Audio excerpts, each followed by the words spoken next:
Bonjour à tous, donc je voudrais vous proposer une série de vidéos sur le licenciement économique. Il s'agit en réalité du cours que je fais à mes étudiants, que je voulais partager avec vous. Donc dans cette vidéo, je vais vous rappeler les deux conditions absolument indispensables d'un licenciement économique et je vous annonce à peu près les grandes thématiques que nous allons traiter dans les prochaines vidéos. Tout d'abord, il faut garder en tête, ça c'est le plus important, que dans le cadre d'un licenciement pour motif économique, il y a toujours deux conditions cumulatives.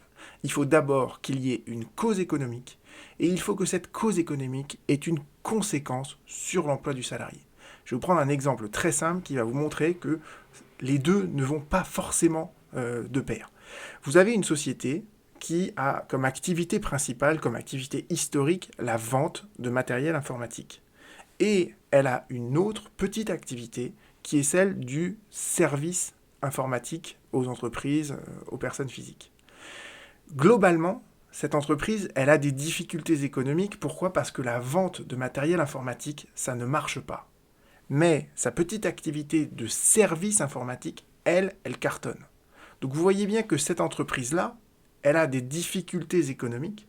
Mais ces difficultés économiques, si elles ont éventuellement des conséquences sur l'emploi de ceux qui commercialisent le matériel informatique, en revanche, ces difficultés économiques n'ont aucune incidence sur l'emploi de ceux qui travaillent pour le service informatique, pour les prestations de services informatiques. Donc vous voyez bien qu'on peut parfaitement avoir une cause économique qui n'a strictement aucune incidence sur l'emploi d'un salarié donné. Donc c'est pas parce qu'une entreprise va mal qu'elle va pouvoir licencier n'importe lequel de ses salariés. Donc ça, il faut déjà garder ça en tête. Et dans les vidéos que je vais faire ensuite, on va d'abord voir quelles sont les causes économiques. Il y a toute une série de causes économiques qu'on a progressivement identifiées. Et donc, évidemment, dans la définition des causes économiques, vous avez par exemple les difficultés économiques. Donc, je ferai une vidéo là-dessus.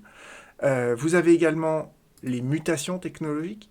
On peut effectivement faire un licenciement économique lorsqu'on est confronté à des mutations technologiques.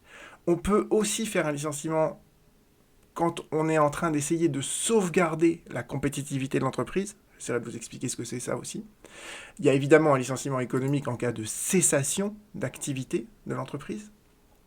Et enfin, on regardera donc, une fois qu'on aura analysé ces 4 causes économiques, on verra les conséquences que ça peut avoir sur l'emploi du salarié. La conséquence la plus brutale, c'est évidemment la suppression de son emploi, mais vous pouvez également avoir une modification du contrat de travail pour cause économique, et en cas de refus, si le salarié refuse cette modification, à ce moment-là, eh bien, l'employeur va peut-être être conduit à supprimer son emploi. Donc voilà à peu près tout ce qu'on va aborder dans cette série de vidéos. J'essaierai d'en faire à peu près une par semaine. Voilà. À très bientôt. N'hésitez pas à me poser vos questions si vous en avez.